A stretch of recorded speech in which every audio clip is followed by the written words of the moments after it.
At 11:23 on the morning of September 3, 1940, Admiral Erich Raeder sat across from Adolf Hitler in the Reich Chancellery in Berlin, holding a folder marked Operation Sea Lion.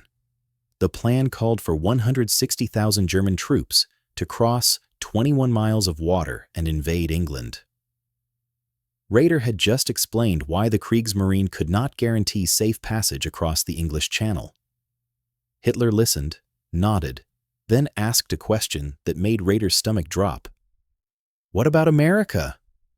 Raeder opened his mouth to respond, then closed it. He looked down at the folder in his hands. 21 miles to England. The Royal Navy was hunting German ships in those 21 miles every single day. 3,000 miles to America. Raeder did the math in his head. The numbers didn't work. The logistics didn't work. Nothing about it worked. What Hitler didn't know was that his question had already been answered. By geography, by industrial capacity, by naval power, and by simple mathematics that made crossing the Atlantic Ocean with an invasion force not just difficult, but actually impossible.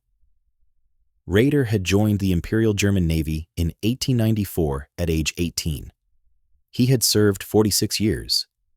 He had commanded cruisers in World War I, watched the German High Seas Fleet surrender in 1918, and spent 2 decades rebuilding the Kriegsmarine from the wreckage of Versailles Treaty restrictions. He knew ships. He knew oceans.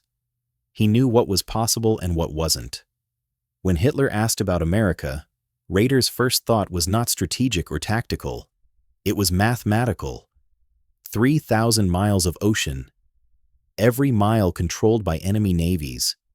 Every ship crossing that distance needed fuel, supplies, protection. The numbers were brutal. Hitler had conquered Poland in 35 days. He had taken France in 6 weeks. Denmark fell in hours.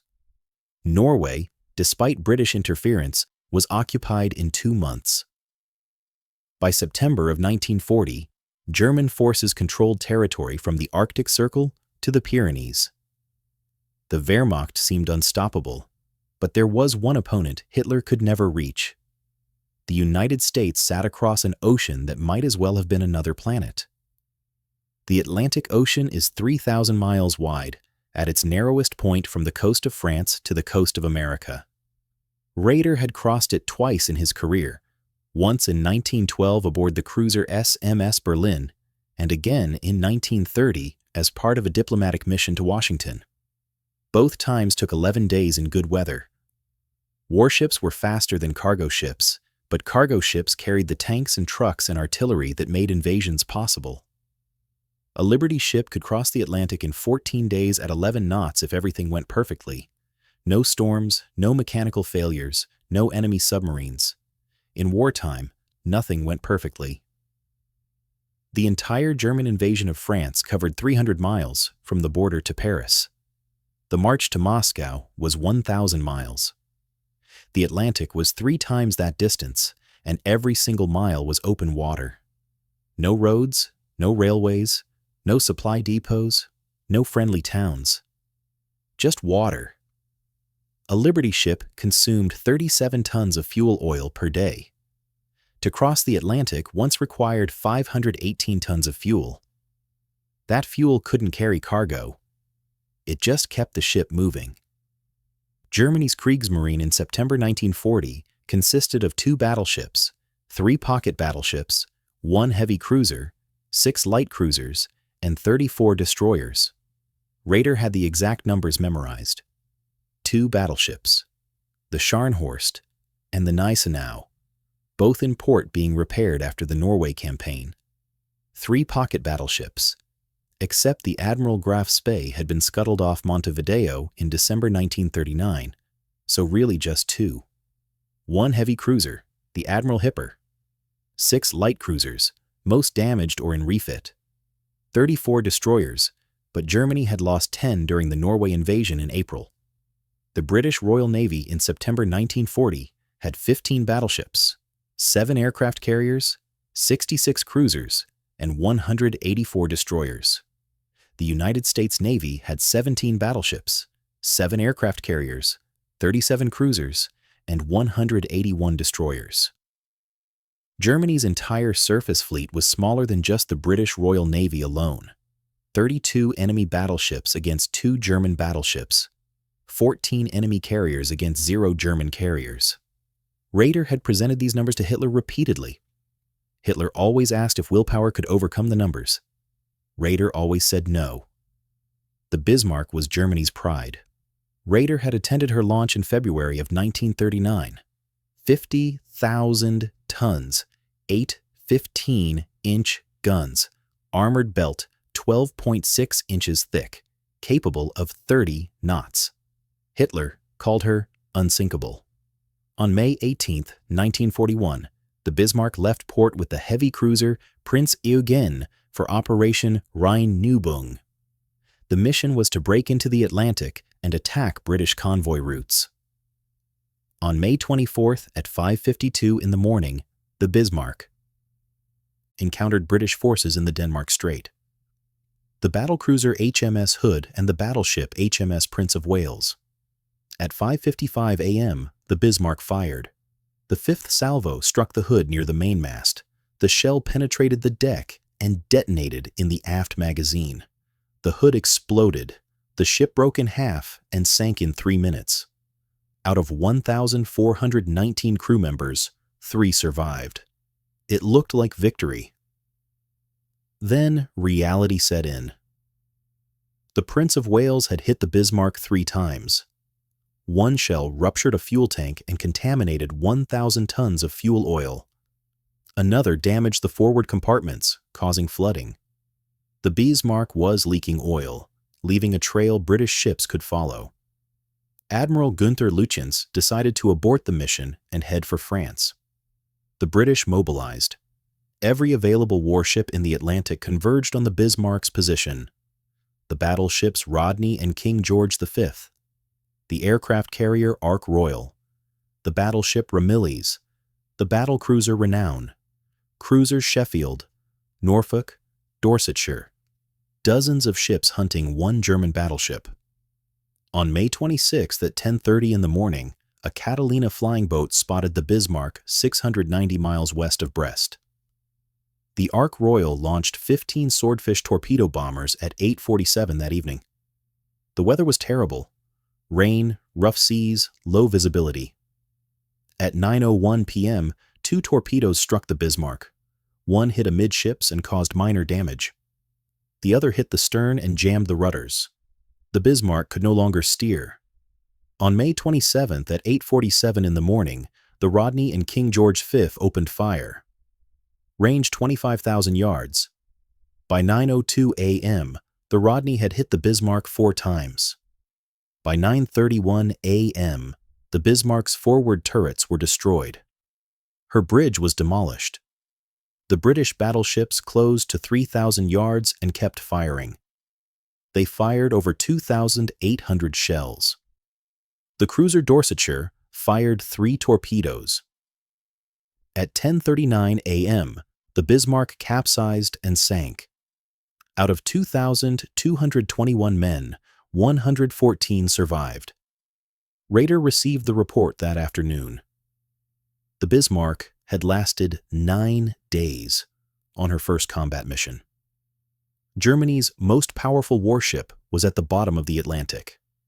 The Royal Navy could concentrate overwhelming force against any German vessel that left port. One German ship hunted by dozens of British ships. And Hitler was asking about invading America. An invasion requires transport ships. The German army that invaded France in May 1940 used 2,445 tanks, 7,378 artillery pieces, and 4,000 trucks. All of that crossed into France on roads. Moving it across an ocean required cargo ships. Each Liberty ship could carry 10,000 tons. A Panzer III tank weighed 23 tons. One ship could theoretically carry 400 tanks if you stacked them like sardines, which you couldn't. Realistically, one ship carried maybe 50 tanks. To move 2,000 tanks across the Atlantic required 40 cargo ships just for armor. Then ships for trucks. Each truck weighed 4 tons with fuel and cargo. One Liberty ship could carry maybe 2,000 trucks. The invasion of France used 4,000 trucks, so 2 more cargo ships. Then ships for artillery. 7,300 artillery pieces meant another 15 cargo ships. Then ammunition. A single 88mm shell weighed 33 pounds. If each gun fired 100 rounds, that was 24,000 tons of ammunition. Another 3 cargo ships. Then fuel. A Panzer III consumed 300 liters per 100 kilometers. 2,000 tanks traveling 1,000 kilometers needed 6 million liters. That's 1,585,000 gallons. One Liberty ship could carry roughly 660,000 gallons in barrels. 3 more cargo ships for tank fuel. Then fuel for trucks, aircraft, generators. Add another 5 cargo ships. Then food. A German soldier needed 3,000 calories per day. For 160,000 men, that was 480 million calories daily. Sea rations provided 3,000 calories per package weighing 3 pounds. For a 30-day operation, that was 7,200 tons of food. Another cargo ship. Then medical supplies, spare parts, ammunition, equipment. Add another 5 cargo ships. So far, 73 cargo ships to transport one wave of 160,000 men with equipment. The first wave of D-Day used 5,000 ships to land 156,000 troops. That was crossing 60 miles from England to France with total air superiority and naval dominance. Germany would need to cross 3,000 miles with neither. Germany didn't have 73 cargo ships available. In September 1940, the entire German merchant fleet consisted of approximately 900 ships, totaling 4.5 million gross tons. Most were small coastal vessels, or river barges. Ships capable of crossing the Atlantic numbered maybe 200, and most were needed to supply occupied territories and maintain trade. You couldn't requisition every cargo ship for one invasion. And even with 73 cargo ships loaded with troops and equipment, you needed to protect them during the crossing. A convoy traveled at the speed of its slowest ship, usually 8 to 10 knots. At 10 knots, crossing 3,000 miles took 300 hours, which was 12.5 days. During those 12.5 days, the convoy would be under constant attack from British and American submarines, surface raiders, and aircraft. Every cargo ship sunk meant losing 50 tanks, or 2,000 trucks, or 7,200 tons of food. Protecting a convoy required destroyers. The typical Atlantic convoy had 1 destroyer for every 10 merchant ships. A convoy of 73 cargo ships needed at least 7 destroyers. Germany had 34 destroyers in September 1940, but most were assigned elsewhere. Protecting Norway required 8 destroyers. Defending the French coast required 6. Training new crews required 4. Refitting had 10 in dry dock. That left 6 destroyers available, and 6 couldn't protect 73 cargo ships from the entire Royal Navy. German U-boats were effective weapons. Between September 1939 and September 1940, U-boats had sunk 471 Allied merchant ships, totaling 2.4 million tons. In October 1940 alone, U-boats sank 63 ships totaling 352,000 tons. But U-boats were raiders, not protectors. They attacked convoys and sank isolated ships. They operated alone or in small wolf packs. They had limited visibility, no air defense, and couldn't stay surfaced in contested waters. A U-boat submerged could see almost nothing. U-boats could sink enemy ships, but they couldn't stop enemy ships from sinking your transports. On June 22, 1941, Germany invaded the Soviet Union. Operation Barbarossa involved 3.8 million troops, 3,600 tanks, 7,200 artillery pieces, and 600,000 motor vehicles advancing along an 1,800-mile front.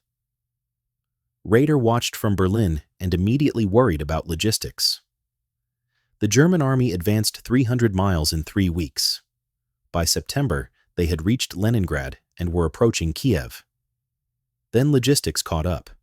German trucks broke down on Russian roads that turned to mud. The Soviet railway used different track gauges. Fuel supplies ran short. Ammunition stockpiles dwindled. By December, German forces outside Moscow were freezing and starving. Soldiers died from frostbite because supply lines couldn't deliver winter clothing. Tanks were immobilized because supply lines couldn't deliver antifreeze. Artillery fell silent because supply lines couldn't deliver shells. The German army had advanced 1,000 miles in 6 months and outrun its logistics. That was with railways and roads and captured supply depots. That was right next door to Germany, not across an ocean. If Germany couldn't supply an army 1,000 miles from Berlin using roads and railways, how could they supply an army 3,000 miles across the Atlantic using ships? One convoy took 2 weeks to cross the Atlantic. 2 weeks there, 2 weeks back. That was 4 weeks round trip. If a German army in America consumed supplies at the same rate as the army in Russia, they would burn through one convoy's worth in 3 days. To maintain operations, you needed a new convoy arriving every 3 days. That meant 120 convoys per year. At 73 ships per convoy, that was 8,760 ship crossings per year. You needed 336 cargo ships in constant rotation. Germany didn't have 336 deep-water cargo ships, and everyone would be under attack. Hitler declared war on the United States on December 11, 1941, 4 days after Pearl Harbor. Raeder was present when Hitler announced his decision. Foreign Minister Ribbentrop supported it. General Keitel said nothing. Raeder said nothing. Hitler already knew invading America was impossible. Hitler was declaring war because he believed America would declare war eventually. Better to do it on Germany's terms and ally with Japan. Raeder understood the logic, but also the consequences. Germany was now at war with a country it could never invade, never bomb effectively, never threaten. America's factories were completely safe. Those factories would build the weapons that would defeat Germany. The United States in 1941 had 133 million people. Germany had 69 million.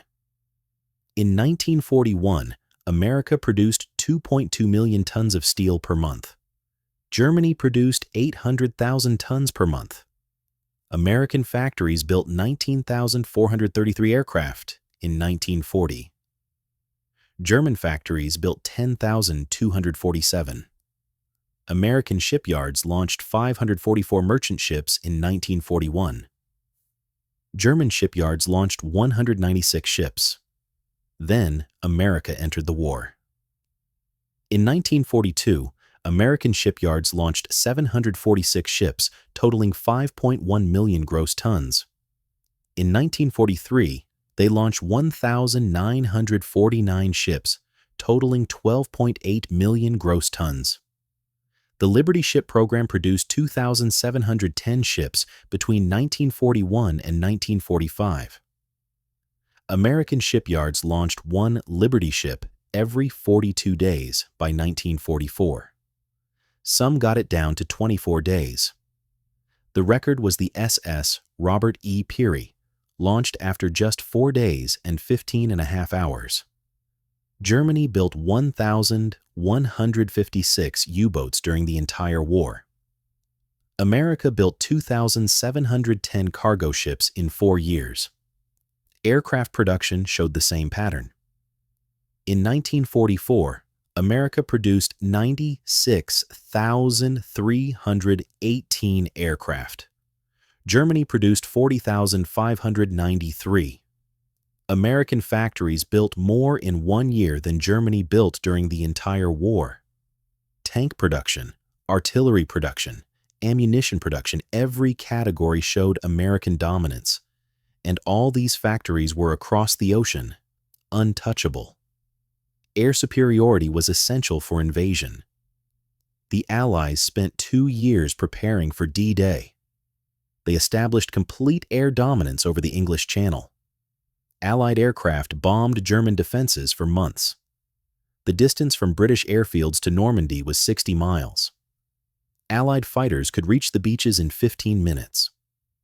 German aircraft in 1940 had a maximum range of about 1,000 miles with drop tanks. The Messerschmitt Bf 109 had a range of 410 miles with internal fuel, maybe 700 with drop tanks. The Focke-Wulf FW 190 had a range of 500 miles, maybe 800 with drop tanks. The Atlantic was 3,000 miles wide. German fighters couldn't reach America even with drop tanks. They couldn't provide air cover. They couldn't establish air superiority. German bombers had longer range. The Heinkel He 11-1 had a range of 1,550 miles with reduced bomb load. The Junkers Ju-88 had a range of 1,700 miles. Theoretically, some German bombers could reach the East Coast. But reaching America was different from attacking it. A bomber that flew 1,500 miles to reach America had no fuel left for combat or evasive maneuvers. The real solution was aircraft carriers. Carriers could bring air power across the ocean. The Japanese proved this at Pearl Harbor. 6 Japanese carriers launched 353 aircraft on December 7, 1941. The attack crippled 8 battleships and killed 2,403 Americans. It demonstrated what carriers could do. Germany had no operational carriers. The Graf Zeppelin was laid down in 1936 and launched in 1938, but never completed. Construction stopped in 1940. Germany had no experience with carrier operations, no trained pilots, no doctrine, no understanding of carrier warfare. Even if Germany completed the Graf Zeppelin, 1 carrier wasn't enough. The Japanese used 6 at Pearl Harbor. Carrier warfare required multiple carriers, experienced pilots, effective coordination. Germany had none of this. Japan had the world's most experienced carrier force in 1941.